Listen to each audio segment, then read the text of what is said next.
Hello guys, welcome to my channel. दोस्तों, आज की वीडियो में हम लोग सीजीएल टायर 1 के 14 जुलाई 2023 के शिफ्ट 2 के मैथ्स के पेपर को सॉल्यूशन करेंगे और ये हमारा सेट नंबर 2 होगा। जैसे कि हम लोग पहले में कर चुके थे सेट 1 में कि फर्स्ट शिफ्ट जो आया था 14 जुलाई को, उसका हम लोग सॉल्यूशन किए थे। इसमें हम लोग सेकंड शिफ्ट का सॉल्यूशन करेंगे। ठीक है, तो ये रीजनिंग सामने पड़ा हुआ है, लेकिन हम लोग को तो मैथ्स करना है ना। तो आइए जरा मैथ्स के पास चलते हैं।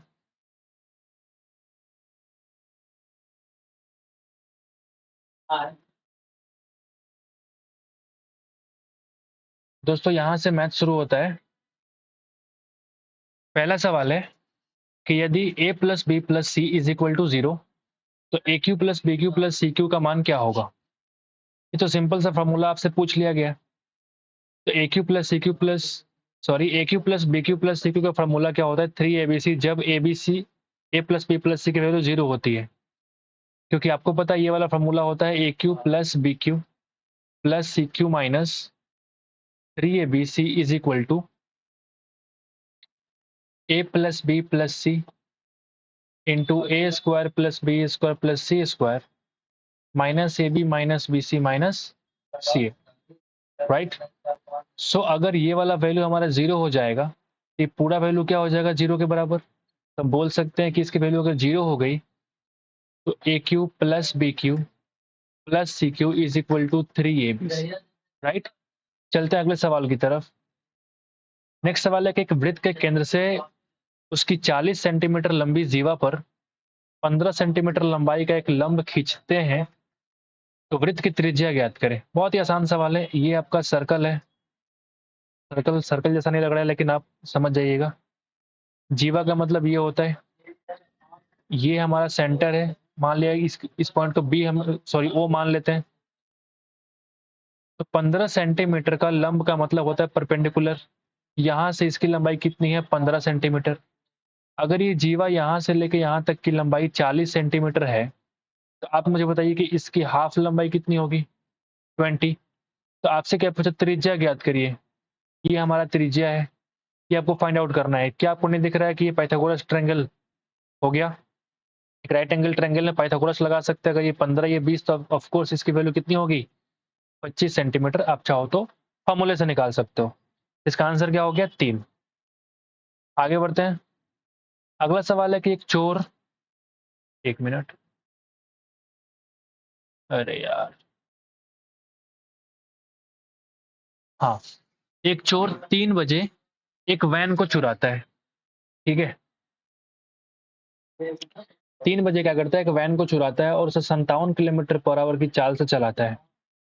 4 AM पर चोर का पता चलता है और मालिक 76 किलोमीटर पर आवर की स्पीड की चाल से उसका पीछा करना शुरू करता है। तो बताइए कितने बजे वो पकड़ा जाएगा। बहुत बढ़िया सवाल। 3 बजे और 4 बजे के बीच में आपके पास 1 घंटा है। इस 1 घंटे में चोर सिर्फ भागा है और पुलिस को, सॉरी, मालिक को पता भी नहीं था। तो आप मुझे बताओ, चोर की स्पीड अगर 57 किलोमीटर पर आवर है, तो मैं कह सकता हूँ कि 1 घंटे में चोर 57 किलोमीटर आगे चला जा चुका है। मतलब यहाँ पे कौन है, यहाँ पे चोर है। ठीक है। और 1 घंटे बाद जब मालिक को पता चला तो मालिक यही है, लेकिन चोर 57 किलोमीटर आगे चला जा चुका है। ठीक है। अब यहाँ से मालिक क्या करता है, मालिक की स्पीड होती है 76 किलोमीटर पर आवर और चोर का स्पीड अभी भी 57 किलोमीटर पर आवर ही है। तो आपसे पूछता है कितने बजे पकड़ा जाएगा। तो इस कंडीशन में क्या निकालते हैं, रिलेटिव वेलोसिटी बोलिए, या फिर बोल सकते हैं रिलेटिव स्पीड। दोनों एक दिशा में जा रहे हैं, मतलब डिस्टेंस, मतलब स्पीड क्या होगा, माइनस। दोनों के बीच का डिस्टेंस कितना है, 57, और स्पीड का डिफरेंस कितना हो जाएगा, 19, यानी कि 3 आवर। रिलेटिव स्पीड तुम्हारा 19 है, तो हम कह सकते हैं 3 आवर क्या हो गया मेरा, टाइम। ये गलती से हमने स्पीड लिख दिया, आप समझिए ये टाइम का फॉर्मूला हो गया। तो 3 घंटे क्या लगेंगे इस मालिक को पकड़ने में, इस चोर को। क्योंकि 4 बजे की बात थी, इसमें आप 3 घंटे को ऐड करेंगे तो 7 बजे वो चोर पकड़ा जाएगा। अगला सवाल की तरफ बढ़ते हैं।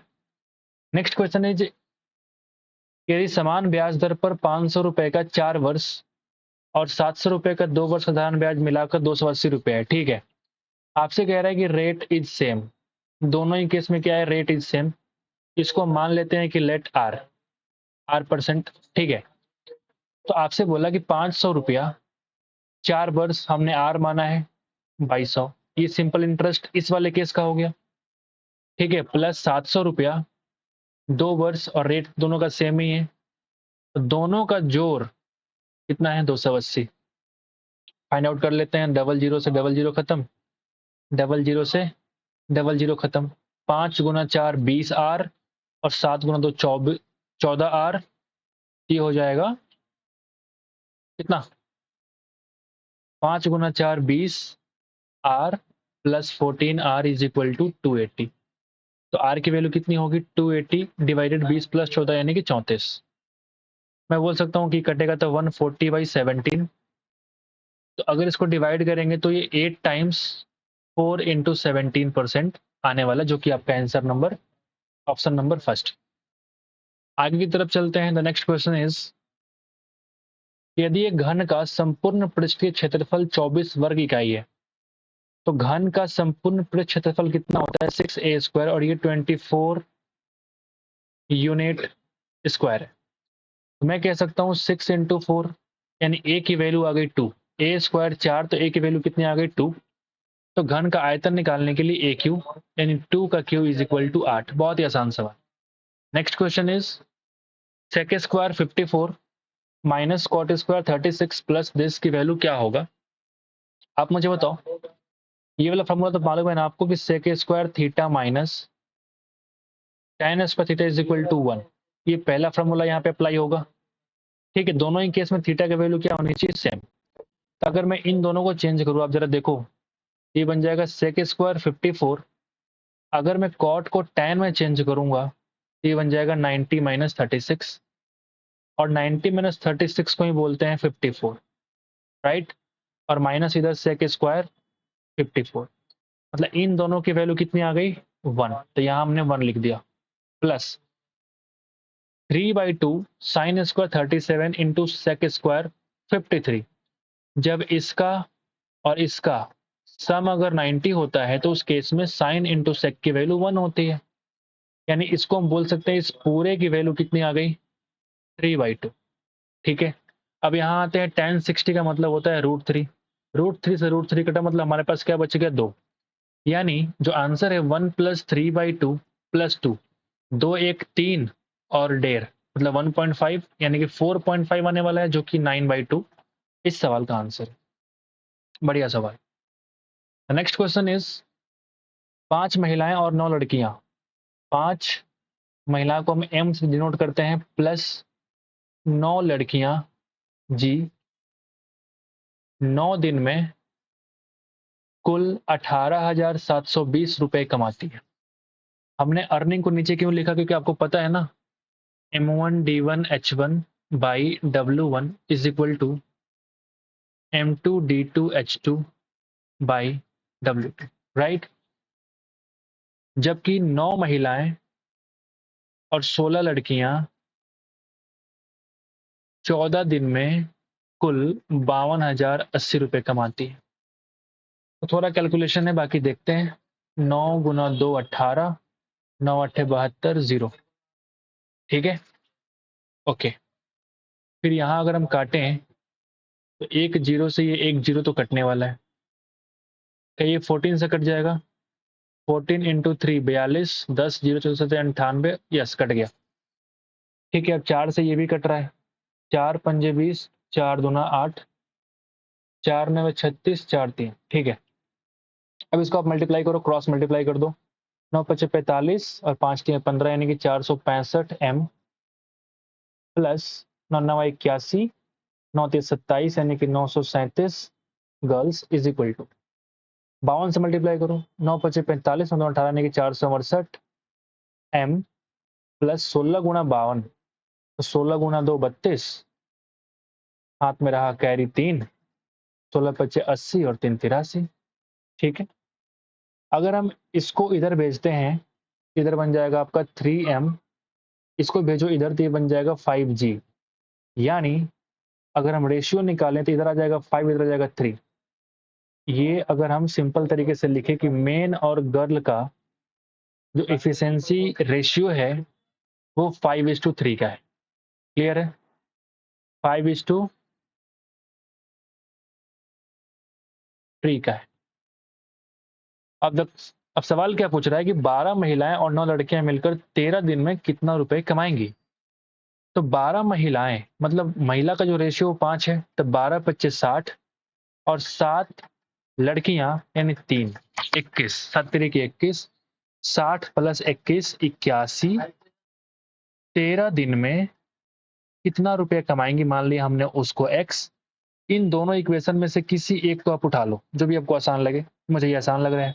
तो 5 महिलाएं की वैल्यू 5 5 × 5 25 और 9 × 27 कितना हो जाएगा 52 × 9 और नीचे इसका दे रखा है 18,720। अब जरा देखो 13 × 4 52 9 9 81 4 से ये कट जाएगा कितनी बार में 4 चौका 16 2 7 4 छक 24 4 अठे 32 और 0 यानी x की वैल्यू अगर आप मल्टीप्लाई करोगे तो वो वैल्यू यही आने वाली है जो आपके आंसर में गिवन है। ठीक है, बढ़िया सवाल था ये। आप इसको वेरी इंपॉर्टेंट करके मार्क आउट कर सकते हैं। बढ़िया सवाल था ये, थोड़ा कैलकुलेशन भी था। चल, यदि डी ट्रायंगल ए बी सी में बी सी का मध्य बिंदु है और ए की वैल्यू 90, जैसे 90 देखा आपने तो आपको पता चल गया कि अच्छा राइट एंगल ट्रायंगल है, और चूंकि ए को हमको रखना है 90 डिग्री पे, तो बी सी कहीं रख दीजिए आप। बी सी का मध्य बिंदु कौन सा है, आप बोलेंगे डी। तो आपसे बोला कि ए डी की लंबाई क्या होगी। आप मुझे एक बात बताओ, जब किसी शीर्ष से वर्टेक्स से सामने वाले साइड पे अगर हम लेंथ खींचते हैं और वो इसके मिड पॉइंट से मैच होता है, इसको हम लोग क्या बोलते हैं भाई, मध्यिका। बोलिए, मध्यिका बोलते हैं ना। और मध्यिका क्या होता है, इसकी लंबाई इन दोनों की लंबाई के बराबर होगी। यानी हम बोल सकते हैं कि जो एडी की लंबाई होगी इस पूरे बीसी का आधा होगा, या हम बोल सकते हैं ये बीडी के बराबर होगा, या हम बोल सकते हैं डीसी के बराबर होगा। एक ही बात है, ऑप्शन में आपका ये दे रखा है। आसान सवाल। नेक्स्ट क्वेश्चन क्या है, रहीम की वर्तमान आयु उसकी पुत्री सविता की वर्तमान आयु की 5 गुनी है। ये देखो, रहीम और उसकी पुत्री है, मान लीजिए पुत्री की वर्तमान आयु का 5 गुना, मान लीजिए 5:1। ठीक है, अब से 7 वर्ष के बाद, ये हम बात करते हैं करेंट 7 ईयर्स के बाद क्या होता है, रहीम की आयु सविता की आयु की 3 गुनी हो जाती है, 3:1। तो रहीम की वर्तमान आयु ज्ञात करनी है। रहीम की वर्तमान आयु यानी कि ये आपको फाइंड आउट करना है। ठीक है, इस तरह के सवाल का बेस्ट ऑप्शन क्या होता है कि आप इन दोनों का डिफरेंस क्या करें, इक्वल करें। 5 और 1 का डिफरेंस 4 और 3 और 1 का डिफरेंस कितना होता है 2। इसको भी आप 4 बनाइए, मतलब इसको 2 से मल्टीप्लाई कर देंगे तो 6 × 2 बन जाएगा। अब देखिए, ये भी इसका भी डिफरेंस 4 हो गया, इसका भी डिफरेंस 4 हो गया। तो आपने क्या देखा, 5 से 6 गया और 1 से 2 गया, दोनों में 1 का डिफरेंस, और 1 के डिफरेंस में 7 साल का अंतर है। तो आप बोल रहीम का 5 का जो वैल्यू होगा वो 7 × 5 यानी कि 35 साल के बराबर होगा। बहुत ही बढ़िया सवाल, बहुत ही आसान सवाल। ठीक है, आगे की तरफ बढ़ते हैं। पी क्यू से 2 गुना कुशल है, मतलब बोलता है कि पी और क्यू का अगर मैं इफिशियंसी की बात करूं तो पी जो है वो 2:1 का रेशियो लेके बैठा है। ठीक है, पी क्यू से, अच्छा कम टाइम दे रखा है, ठीक है ठीक है, अच्छी बात है। तो अगर इफिशियंसी 2:1 है तो आप मुझे बताओ कि टाइम का जो रेशियो होगा वो कितना होगा, अपोजिट। बिल्कुल, पी जो है वो क्यू से 40 दिन कम समय में काम को पूरा करता है। मतलब आपने बोला इन दोनों का जो डिफरेंस है 1 वो 40 दिन के बराबर है। यानी 1 तो ये भी है, मतलब पी लेता है 40 दिन और क्यू लेता है 80 दिन। मान सकते हैं। टोटल काम की बात करें तो 40 और 80 का जो एलसीएम होगा ये टोटल वर्क होगा। अगर दोनों एक साथ मिलकर काम करने की बात करें तो इफिशियंसी से आप डिवाइड कर दीजिए 80/3 यानी कि 26.66। इसको आप निकटतम पूर्णांक में लिखेंगे तो 27 दिन इस सवाल का आंसर है। बढ़िया सवाल। नेक्स्ट क्वेश्चन पे चलते हैं। ये पाई चार्ट दे रखा है और क्या पूछ रहा है, सबका दे रखा है कि प्रिंटिंग में कितना खर्च है, पेपर में कितना खर्च है, रॉयल्टी में कितना खर्च, मिसलेनियस और बाइंडिंग। अलग अलग चीज़ों का एक्सपेंडिचर दे रखा है, तो आपसे पूछा कि जल्दसाजी और छपाई। जल्दसाजी का मतलब ये हो गया बाइंडिंग, मुझे सिर्फ इसको देखना है। अच्छा, और छपाई पर किए गए व्यय प्रिंटिंग, सही, इसको देखना है, मतलब इस दो चीज़ों पे देखना है। व्यय को दर्शाने वाले पाई चार्ट के कोनों के बीच अंतर, आसान सवाल है ये, 1 मिनट रुक जाते हैं, ऊपर चलते हैं थोड़ा। बाइंडिंग वाला वैल्यू मुझे लगता है कि ये है ब्लू, ठीक है, और ये प्रिंटिंग वाला 30, दोनों का डिफरेंस है 5%, ठीक है। इसको कोण में चेंज करना है, आप बताओ, अगर 360 डिग्री 100% के बराबर है तो 5% निकालने के लिए कितना करना पड़ेगा, आप मुझे बताओ। 5% निकालने के लिए कितना करना पड़ेगा, तो आप बताओ 1% की वैल्यू कितनी हो जाएगी, 3.6 डिग्री। तो 5% की वैल्यू 3.6 इंटू 5 यानी कि 18 डिग्री। आसान सा। अभी तक एक भी सवाल अच्छा नहीं मिला, एक सवाल बढ़िया था, इसमें कैलकुलेशन बहुत ज्यादा था। ठीक है, 7 और 112 के मध्यानुपाती क्या होंगे। मध्यानुपाती निकालने का फॉर्मूला क्या होता है, अंडर रूट ए बी, यानी 7 इंटू 112, अंडर रूट, इसको लिख सकते हैं 7 इंटू, अगर इसको हम 7 से डिवाइड करें कितना आ जाएगा, 7 इंटू 16, अंडर रूट, 2 में से 1 बाहर और 4 गुना 4 में से 1 4 बाहर, 7 चौक 28 इस सवाल का आंसर है। Easiest question. 75 किलोमीटर एक वृत्ताकार साइकिल ट्रैक के परितः एक दौर में दो साइकिल सवार 30 किलोमीटर और 25 किलोमीटर की चाल साइकिल चला रहे थे। इतने समय के बाद वे उस बिंदु पर मिलेंगे जहां से उन्होंने अपनी यात्रा को शुरुआत करी थी। आसान सवाल। इस तरह के सवालों में क्या करते हैं, हमेशा हम एलसीएम निकालते हैं, लेकिन क्वेश्चन ये आता है कि एलसीएम किसका निकालें, क्या इस वेलोसिटी का निकालें, स्पीड का निकालें, नहीं, हमसे क्या पूछ रहा है, कितने समय के बाद, समय की पूछ रहा है, मतलब समय का निकालना है मुझे एलसीएम। तो अगर पहली की बात करूं कि मान लो ए और बी दो लोग हैं, एक की स्पीड 30 किलोमीटर पर आवर है, तो टाइम कितना लेगा बता दो, 75 kilometre by 30 kilometre per hour यानी कि 2.5, इसको हम बोल सकते हैं 5/2 आवर, ठीक है। इसको हम बोल सकते हैं 75 किलोमीटर और स्पीड कितना है इसका 25 किलोमीटर पर आवर यानी कि 3 घंटे लेगा बी। अब एलसीएम निकालें कितना, 5.2 और 3 का एलसीएम कैसे निकालते हैं, जब भी फ्रैक्शन की बात करेंगे तो ऊपर वाले का एलसीएम ऑफ न्यूमरेटर और एचसीएफ ऑफ डिनोमिनेटर पता है ना आपको। तो आ जाइए नेक्स्ट की तरफ देखते हैं, एलसीएम और न्यूमरेटर मतलब ऊपर 3 और 5 का एलसीएम कितना आएगा 15, एचसीएफ आ जाइए डिनोमिनेटर मतलब नीचे 1 है तो 1 और 2 का एचसीएफ कितना होता है 1, यानी कि 15 घंटे बाद वो दोनों सेम पॉइंट पर जाकर के मिलेंगे। बढ़िया सवाल था ये, बहुत बढ़िया सवाल। हाँ, ये सवाल देख के थोड़ा लग रहा है कि बढ़िया होने वाला है, आप पहले से ही इसको वेरी इंपॉर्टेंट कह सकते हैं। ठीक है, एक चुनाव में क्या है कि मतदाता सूची में नामांकित 2% व्यक्तियों ने वोटिंग में भाग नहीं लिया। अच्छी बात है, मतलब सबसे पहले ये आपसे कह दिया कि अगर 100% लोगों ने भाग दिया बोल रहा हूँ, 100% लोगों ने वोट दिया है तो उसमें 2% लोगों ने वोट देने में भाग ही नहीं लिया, मतलब 98% लोगों ने वोट दिया है, ठीक है। और 500 वोट को अवैध घोषित कर दिया, मतलब जो वोट दिए उसमें से 500 वोट को अवैध घोषित कर दिया गया, ठीक है। दो उम्मीदवार ए और बी चुनाव लड़े, ए ने बी को 200 वोट से हरा दिया, ठीक है। यानी ए को जो वोट मिला मैं कह सकता हूं कि बी के वोट से 200 वोट ज्यादा मिला। ये बहुत इंपॉर्टेंट है ये लाइन। हराने का मतलब ये हुआ कि ए को बी से 200 वोट ज्यादा मिला यदि मतदाता सूची में नामांकित व्यक्तियों में से 43% ने ए के पक्ष में अपना वोट डाला। अब ये लाइन बड़ा इंपॉर्टेंट है, नामांकित व्यक्तियों में से 43%, नामांकित व्यक्तियों में से 43% का मतलब हुआ कि जो 2% वोट में भाग नहीं ले रहे हैं वो भी शामिल है, क्योंकि इनका नाम तो है, ये वोट देने नहीं जाते हैं। मतलब नामांकित टोटल कितने थे 100%, यानी ए को मिलता है 43% वोट, कह सकता हूं। यानी ए को 43% vote, sorry sorry sorry sorry, एक मिनट,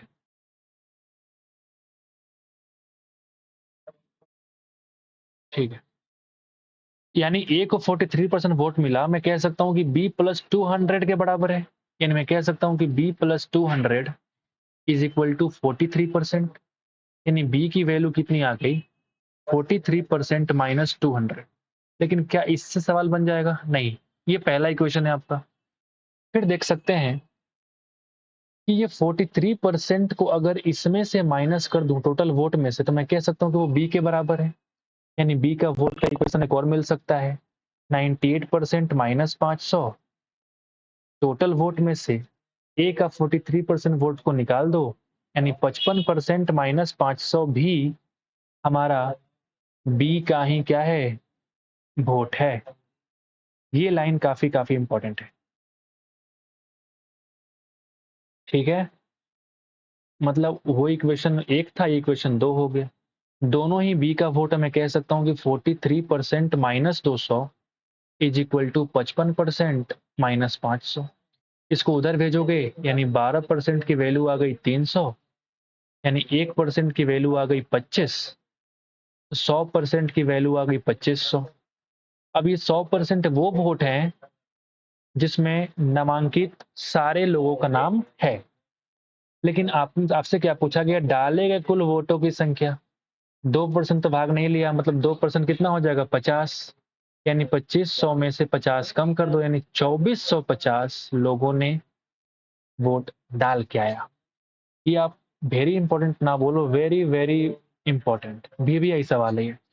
अभी तक का बेस्ट क्वेश्चन, और इस सवाल में बच्चे फंसे होंगे, इसकी पूरी पूरी गारंटी। आगे बढ़ते हैं। ठीक है, आप नोट डाउन कर सकते हैं सवाल को, बढ़िया सवाल था वो। ठीक है, 4 महिलाएं या 6 लड़के एक कार्य को, अच्छा 4 महिलाएं या 6 लड़के, मतलब 4 महिलाएं 6 लड़के के बराबर है। ये एम फॉर महिला है ना कि मेन। ठीक है, ओके। एक आदमी इसे 60 दिनों में पूरा कर सकता है। अच्छा, ये लड़का है, ये महिला है, यहाँ पे आदमी कहाँ से आ गया? आगे पढ़ते हैं। प्रतिदिन एक साथ मिलकर कार्य करते हुए 5 महिलाएं उस कार्य कितने दिनों में पूरा कर सकती है? मुझे लगता है कि आदमी गलत तरीके से टाइप किया गया है। आदमी की जगह पे क्या होना चाहिए, बॉय। लड़के का ही बात कर रहा है, क्योंकि आप देखो जरा, आदमी का कहीं जिक्र ही नहीं है, तो आदमी कैसे काम कर सकता है? मतलब ये बॉय के बारे में कह रहा है कि 60 दिन में काम पूरा करता है। आप यहाँ देखो 2 और 3 है, मतलब अगर मैं बी और एम की इफिशियंसी निकालूं, ये 2 जाएगा इधर और 3 आएगा इधर, मतलब 2:3। बॉय और महिला का जो रेशियो 2:3, तो बॉय लेता है कितना, 60 दिन। तो 60 गुना 2 120 काम हो गया। अब एक साथ मिलकर कार्य करते हुए 5 महिलाएं कितने दिन में काम पूरा करेंगी? एक का 3 तो 5 का 15, 15 गुना 8 यानी कि 8 दिन में काम पूरा करेगी। बढ़िया सवाल था, लेकिन यहाँ पे आदमी नहीं होगा बल्कि बॉय होगा, हम लोगों ने प्रूव कर लिया, मिस्टेक है वो। अगला सवाल की तरफ बढ़ते हैं। द नेक्स्ट क्वेश्चन इज, मान लीजिए कि ट्रायंगल एबीसी और पीक्यूआर दो सर्वांगसम त्रिभुज हैं। एबीसी और पीक्यूआर सर्वांगसम का मतलब है कॉन्ग्रुएंट, अब दोनों ट्रायंगल एक दूसरे को ओवरलैप कर सकते हैं। आपसे पूछा कि एंगल ए एंगल पी के बराबर है। जब मुझसे मिस्टेक हो गया, ये दोनों 90 है, राइट एंगल ट्रायंगल होंगे। एक काम करते हैं, इसको हम राइट एंगल ट्रायंगल की तरह दिखा देते हैं। ठीक है, ए और पी राइट एंगल ट्रायंगल। यदि BC की वैल्यू 13, where is BC? This is BC। अगर ये 13 सेंटीमीटर है और PR हमारा 5 सेंटीमीटर है, तो AB ज्ञात करें। Where is AB? AB आपका जी। आप मुझे बताओ, सर्वांगसम होने का मतलब ही होता है कि साइड भी इक्वल, एंगल भी इक्वल, सब कुछ इक्वल। तो अगर ये 5 है तो ये भी हमारा 5 होगा।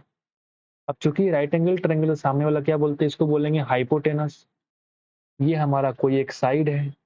इस साइड को निकालने के लिए हम क्या कर लेंगे, under root 13 square minus 5 square, बाहर निकालोगे तो बचेगा 12 सेंटीमीटर।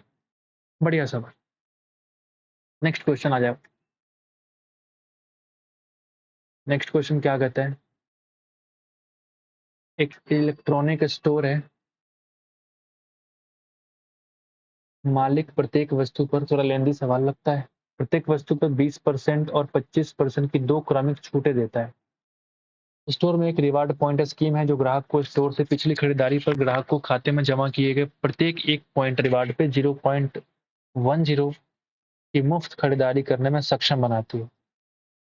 ठीक है, इसका ये मतलब हुआ कि 1 पॉइंट पे 0.10 यानी 10% आपको डिस्काउंट मिल रहा है, ठीक है, मान सकता हूँ, क्लियर बात। अगर उसको एक लैपटॉप खरीदने जिसका कितना कीमत है 72,000 रुपये और उसके खाते में 2850 रिवार्ड पॉइंट है, तो लैपटॉप का निवल विक्रय मूल्य क्या होगा? आसान सवाल है, क्योंकि इसका 10% हम इस्तेमाल कर सकते हैं किसमें? लैपटॉप खरीदने में 285 रुपया इस्तेमाल कर सकते हैं, और इसका आपको 2 पहले डिस्काउंट निकाल दीजिए, और 20-25 का डिस्काउंट कितना होगा? तो 20 + 25 - 20 × 25 बाई 100, 25 गुना 4, 4 25 20, 45 - 5 यानी कि जो सक्सेसिव डिस्काउंट होगा वो कितना हो जाएगा? 40%। यानी आप कह लो कि 72,000 इंटू 60% और -285 रुपया, यही तुम्हारा विक्रय मूल्य होने वाला है। ये 3 और ये 5, ये 14,400, 14 तिया 42 यानी 43,200 -285 यानी 42,915। बढ़िया सवाल, ये तुम्हारा आंसर आने। ठीक है, आगे बढ़ते हैं। अगला सवाल क्या बोलता है कि 32 रुपए प्रति लीटर की कीमत वाले दूध में किस अनुपात में मिलाया जाए कि 28?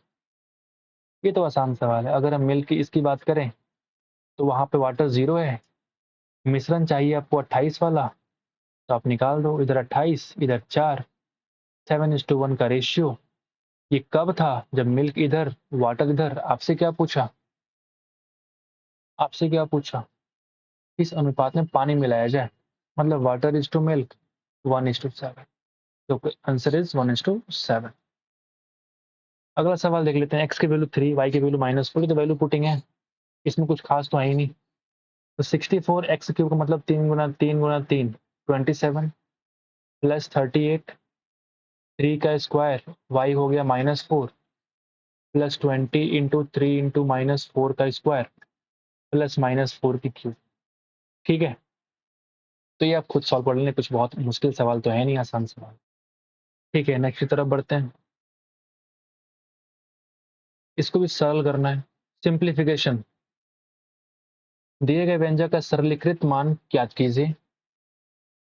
तो अब बताओ क्या होगा? पहले हम ऑफ का काम करेंगे। ऑफ का मतलब होता है मल्टीप्लाई, 5 से 5 कटेगा, 3 को नीचे ले आओ, यानी 5 का 20 4 24/5 और इंटू 3 आ गया नीचे, यानी 8, 8/5 इधर आ गया, प्लस ये देखो कि 2 से कटेगा, ये 5 से कटेगा, 3 दूना 6/25 और -1/5। सबका एलसीएम निकाल दो, 25 आएगा। 8 25 40 प्लस 6 -5, ये बन जाएगा 41/25। 1 इंटीजर 16/25। आसान। नेक्स्ट क्वेश्चन क्या बोलता है? 2020 में गांव की जनसंख्या 10,500 थी,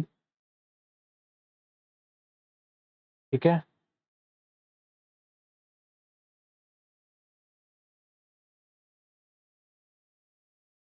10,500 थी।